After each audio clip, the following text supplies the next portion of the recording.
Bonjour à tous, aujourd'hui on se retrouve pour une toute nouvelle vidéo sur la chaîne de Bayo. Dans cette vidéo, vous allez retrouver la présentation complète du Buzz A30. Donc le Buzz A30, c'est le nouveau de chez Buzz Aviation. Nous verrons dans cette vidéo quelles sont les nouveautés et les différences par rapport à son prédécesseur, le A20. Ne traînons pas plus, commençons tout de suite cette vidéo. Nous allons donc commencer par déballer le A30 afin de découvrir à quoi il ressemble.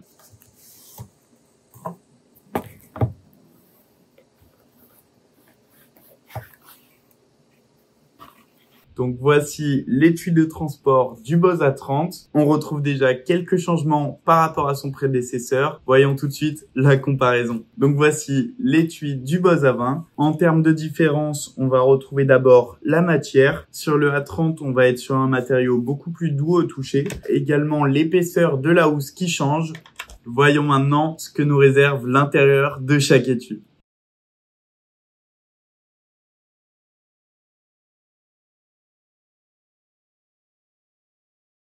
Donc ici, on est sur l'étui du Buzz A30 avec deux coussinets sur les côtés pour plus de protection et également une accroche ici afin que le casque puisse tenir en place. Je vais le sortir pour que vous puissiez voir. Voilà.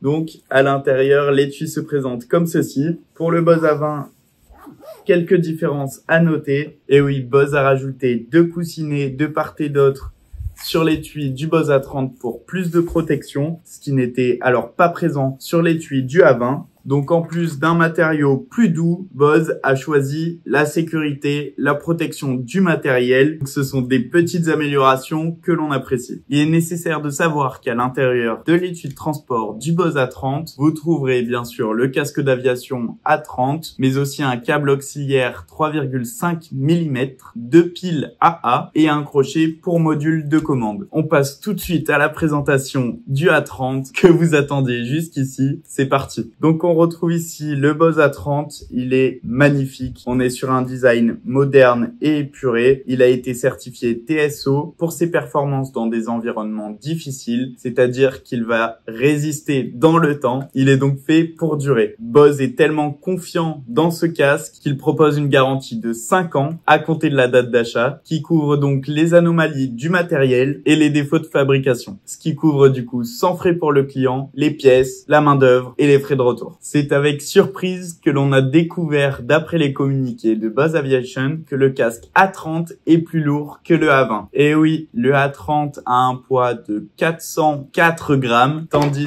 que le A20 n'en a que 340. On pourrait donc se dire que le A30 est moins confortable que son prédécesseur. Pourtant, quand on l'essaye, on a vraiment la sensation qu'il est plus léger. Et oui, toute la répartition du poids a été revue sur ce A30, ce qui donne l'impression qu'il est plus léger et qu'il est plus ergonomique. Une des nouveautés sur ce A30 par rapport à son prédécesseur, ça va être les coussinets. Ici, sur l'arceau, ils ne sont plus en peau de mouton comme on pouvait retrouver sur le A20, mais sont fabriqués en mousse souple qui est recouvert d'un tissu durable, d'une qualité empruntée au secteur automobile. Ils permettent donc de maintenir votre casque d'aviation A30 confortablement en place. Ces coussinets pour arceaux se fixent comme pour leur prédécesseur, le A20, avec du velcro pour faciliter donc sa mise en place et pouvoir les retirer facilement. J'ai parlé des coussinets, mais passons maintenant à l'arceau. Sur le Buzz A20, l'entreprise se vantait déjà d'avoir un arceau avec une pression 30% moins forte par rapport au casque classique, ce qui permettait donc déjà à l'époque d'avoir un casque beaucoup plus confortable. Mais en plus de ces 30% dont la marque se vantait déjà sur le A20, Buzz a encore réduit la pression de l'arceau de 20% par rapport au A20, ce qui permet donc une prise et un confort inégalé, sans pour autant négliger les aspects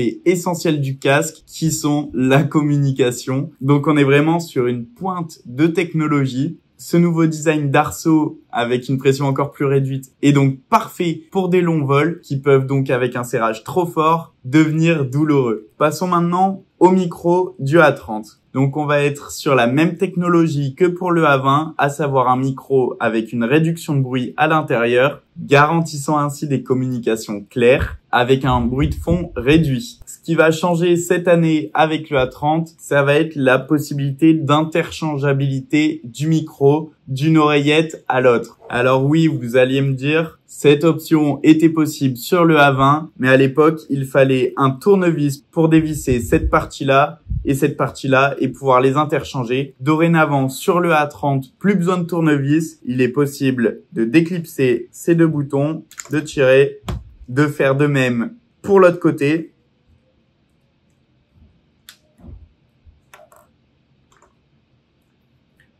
Et puis de le reclipser comme ceci.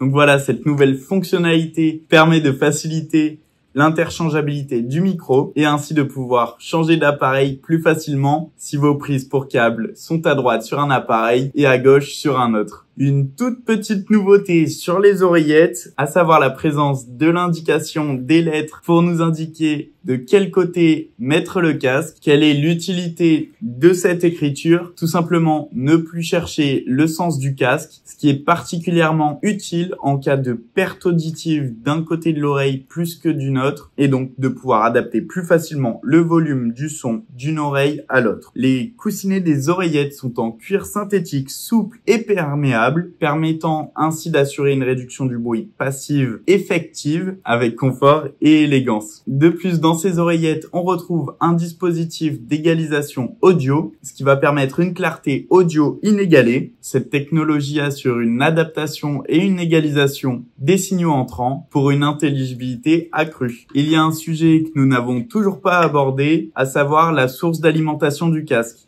Donc, au sein du boîtier qui permet de gérer l'ANR, on va retrouver deux piles AA dont j'ai pu vous parler précédemment. Le casque peut être alimenté avec différents types de piles, y compris des piles rechargeables. Il est cependant important de noter que l'utilisation de piles rechargeables est déconseillée car elle peut endommager le système ANR. Les casques alimentés par l'avion ignorent bien évidemment l'utilisation des piles lorsque l'alimentation électrique à bord est activée. La fonctionnalité existait déjà sur le A20, mais il est bien de le souligner. Le casque peut se connecter sans fil aux appareils Bluetooth, comme les appareils mobiles, les systèmes audio et les organisateurs électroniques de poste de pilotage. Il faut savoir qu'il y a une hiérarchisation audio qui est faite par le casque. Passons enfin et surtout à l'ANR du A30. C'est surtout là-dessus que Bose a travaillé. En effet, on a vraiment une nouvelle technologie par rapport à son prédécesseur, le A20. Cette nouvelle technologie va tout simplement faire du A30 le casque le plus polyvalent du marché. Et oui, il est tout simplement possible de sélectionner le niveau de réduction de bruit active que l'on désire. Cela commence par l'ANR low, donc faible, moyenne et haute. Cela fait donc du casque A30 un casque 3 en 1 qui permet d'être utilisé dans un avion très bruyant comme dans un cockpit pressurisé. Passons tout de suite à une démonstration audio afin que vous puissiez vous rendre compte de la différence entre le A20 et le A30. Pour l'instant, il n'y a juste que le côté passif. Je vais maintenant activer l'ANR. Et voilà. C'est comme si on n'entendait presque plus aucun son. Si vous voulez, je peux vous montrer la différence du son qu'il y a à l'extérieur du casque. Je porte actuellement le casque Bose A30. C'est parti pour les tests. Donc là, j'ai simplement la réduction du bruit passive qui reste quand même non négligeable. Je propose de commencer par l'intensité la plus faible. Donc là, on a l'intensité de l'ANR la plus faible qui reste quand même relativement puissante. L'ANR moyenne. Et là, l'ANR la plus forte de chez Bose, qui est extraordinaire, je trouve. Voilà, vous voyez la différence, c'est incroyable. Je viens de me rendre compte que j'ai complètement oublié de faire l'outro de cette vidéo. Vous pouvez retrouver le reste de notre contenu sur Instagram et Facebook qui s'affiche juste ici. Si vous avez aimé cette vidéo, n'hésitez pas à lâcher un gros pouce bleu et à mettre un commentaire. Vous pouvez également la partager si vous pensez qu'elle pourrait être utile à l'un de vos proches. Toute l'équipe Bayo vous souhaite un bon vol. Ciao, ciao.